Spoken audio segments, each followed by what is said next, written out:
আসসালামু আলাইকুম, সবাই কেমন আছেন? আই হোপ সবাই ভালো আছেন। আজকের ভিডিওটা শুরু করছি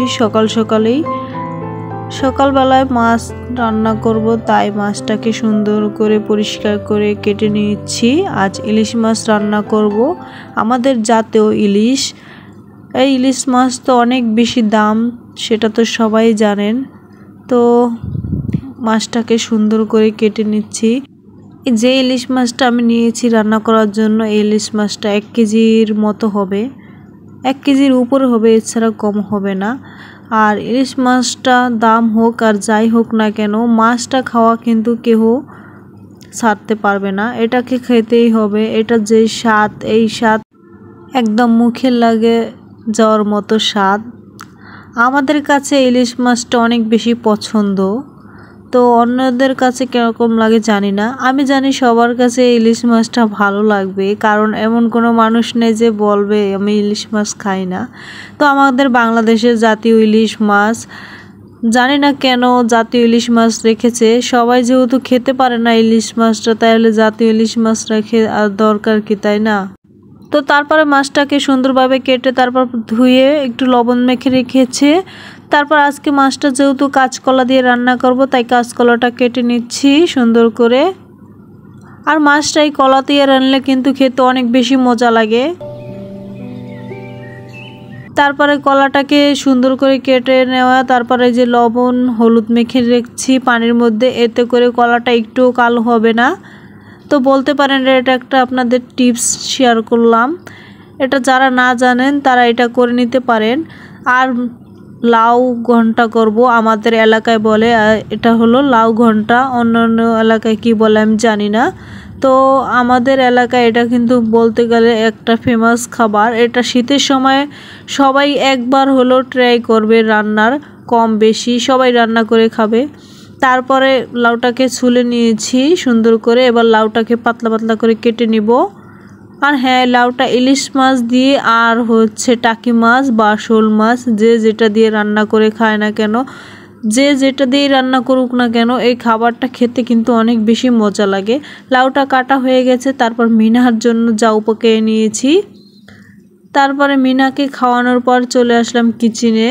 দেখলাম আপু ডিম সিদ্ধ করে নিয়েছে, এটা সব রকমের মশলা দিয়ে আপু তারপর প্লেটের মধ্যে ভাপ দিয়ে নিয়েছে। তারপর ডিমটা হওয়ার পর এবার আপু সুন্দর করে পিস করে কেটে নিচ্ছে। এভাবে ডিম রান্না করলে নর্মালি অনেক বেশি মজা লাগে। তো এটা আমার আপুর বলতে গেলে একদম প্রিয়, এটা আমার আপু অনেক বেশি পছন্দ করে এই ডিম রান্নাটা, সবসময় আপু কম বেশি রান্না করে খায়। তারপর আজ ইলিশ মাছটাকে ভেজে রান্না করব না, পানি আর লবণ হলুদ দিয়ে জাল দিয়ে নিচ্ছি ইলিশ মাছটাকে। এভাবে মাছ রান্না করলে অনেক বেশি মজা লাগে, আর ইলিশ মাছের অনেক সুন্দর একটা ঘ্রাণ আসে। মাছটাকে জাল দেওয়ার জন্য তারপর একটা ঢাকনা বসিয়ে দিয়েছি। তারপরে এই চুলায় ডিম ভেজে নিচ্ছি, লবণ আর হলুদ দিয়ে ভেজে নিচ্ছি ডিমটা। এই ডিমটা রান্না করলে অনেক বেশি খেতে কিন্তু স্বাদ লাগে। তারপরে পেঁয়াজ দিয়ে দিচ্ছি আর দিয়ে দিচ্ছি তেল। এবার সুন্দর করে পেঁয়াজটাকে ভেজে নিচ্ছি। আর মাছটা কিন্তু আমি পুরো 7-8 মিনিটের মতো জাল দিয়ে নিয়েছি। তারপরে লবণ হলুদ মরিচের গুঁড়ো জিরের গুঁড়ো দিয়ে এবার সুন্দর করে কষিয়ে নিব। সামান্য পরিমাণ পানি দিয়ে দিচ্ছি, এবার 3-4 মিনিটের মতো কষিয়ে নিব। পরিমাণ মতন ঝোল দিয়ে দিচ্ছি, এবার ঢাকনা দিয়ে দিচ্ছি। বলক আসলে তারপর ডিম দিয়ে দিব। এবার বলক চলে আসছে, তারপরে ডিম দিয়ে দিচ্ছি। এবার সুন্দর করে নেড়ে দিব ডিমগুলো। তো এভাবেই ডিমটা রান্না করে নিব আস্তে আস্তে। এই ডিমটা রাঁধতে বেশি সময় লাগবে না, যেহেতু ডিমটা আগে ভাপে সিদ্ধ করে নিয়েছি। আর মাছটা জাল দেওয়া হয়ে গেছে, এই চুলায় আমি বসিয়ে দিয়েছি, মাছ তরকারিটা বসিয়ে দিব। পরিমাণ মতন তেল দিয়ে দিয়েছি আর পেঁয়াজ দিয়ে দিচ্ছি 1 কাপের মতো। এবার সুন্দর করে নেড়ে দিব, পেঁয়াজটাকে ভেজে নিব। আর ডিমটা হয়ে গেছে, এবার নামিয়ে নিয়েছি ডিমটাকে।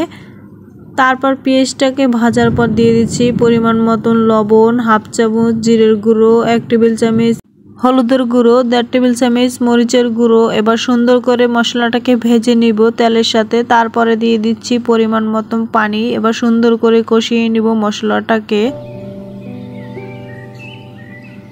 মশলাটা কষানোর পর দিয়ে দিচ্ছি কলাটি। কলা আমি কোনো ভাপ দিয়ে সিদ্ধ করি নাই। দেখুন কলাটা কিন্তু অনেক সুন্দর আছে, হলুদ মেখে নিয়েছিলাম পানি দিয়ে, তাই এভাবে কলা দিলে কিন্তু কলাটা একটুও কালো হয় না। তারপর সুন্দর করে নাড়া দিয়ে ঢাকনা দিয়ে দিয়েছি 2 মিনিটের মতো। ঢাকনা দেওয়ার পর তারপর ঢাকনাটা তুলে আবার সুন্দর করে নাড়া দিয়ে দিচ্ছি। এবার দিয়ে দিচ্ছি পরিমাণ মতো পানি। আর বেশি পানি দিব না, যেহেতু মাছটা জাল দিয়েছি, মাছটার মধ্যে অনেক ঝোল আছে। ওই ঝোলটাকে আমি এই তরকারিটার সাথে দিয়ে দিব। এতে করে এই তরকারির টেস্টটা দ্বিগুণ হয়ে যাবে।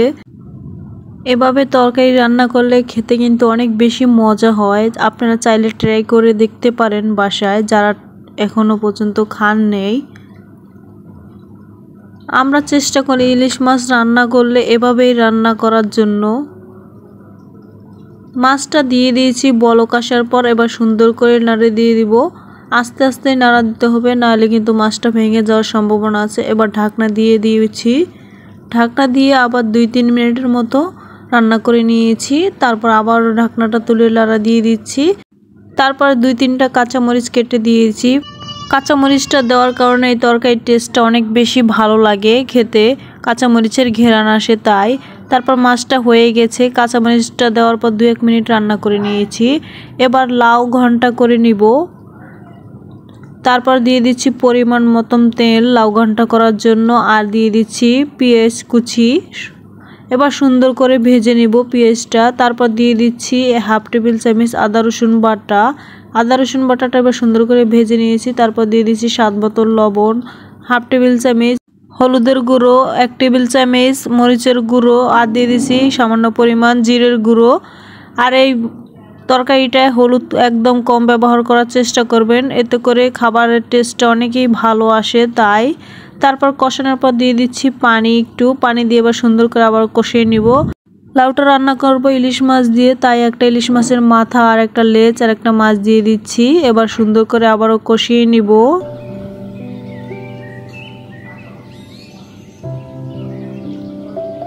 5-6 মিনিটের মতো সুন্দর করে কষিয়ে নিব। মাছ আর লেজ দিয়েছি। তারপরে এবার দিয়ে দিচ্ছি লাউ। এবার সুন্দর করে নেড়ে দিব লাউটাকে। আর হ্যাঁ, এই লাউটা খেতেও অনেক স্বাদ হয়েছিল, অনেক বেশি মজা লাগছিল। লাউটা সবাই পছন্দ করছে বাসার। তারপর সুন্দর করে লাড়া দিয়ে এবার ঢাকনা দিয়ে দিয়েছি। ঢাকনাটা তুলে 3-4 মিনিট পর লাড়া দিয়ে দিয়েছিলাম। তারপর লাউটা হয়ে গেছে। এবার দিয়ে দিচ্ছি 3-4টা কাঁচামরিচ। এই কাঁচামরিচটা দেওয়ার কারণে অনেক বেশি স্বাদ হবে তরকারিটা, তাই নাড়া দিয়ে দিচ্ছি। তারপর দিয়ে দিচ্ছি আবার একটু ধনেপাতা। এই লাউ তরকারিটার মধ্যে অবশ্যই ধনেপাতা দেওয়ার চেষ্টা করবেন, এতে করে এই তরকারিটার টেস্টটা অনেকটাই বেড়ে যায় আর অনেক সুন্দর একটা স্মেল আসে। তারপর লাউ তরকারিটা হয়ে গেছে। এই পর্যায়ে আমি একটু চেক করে নিচ্ছি লবণ ঠিক আছে কিনা। লবণ একদম ঠিক আছে। আর এই যে লাউ তরকারিটা হয়ে গেছে। আজ আমাদের দুপুরে এই দুইটাই ছিল খাবার। তারপরে আমরা সবাই খেয়ে নিয়েছিলাম দুপুরে। তারপর সন্ধ্যার পর আজ আমরা দোকান থেকে গ্রিল আর বডি কাবাব, নান আর মেরেন্ডা এনেছি। এটাই আমরা সন্ধ্যায় সবাই নাস্তা করে নিব সন্ধ্যার।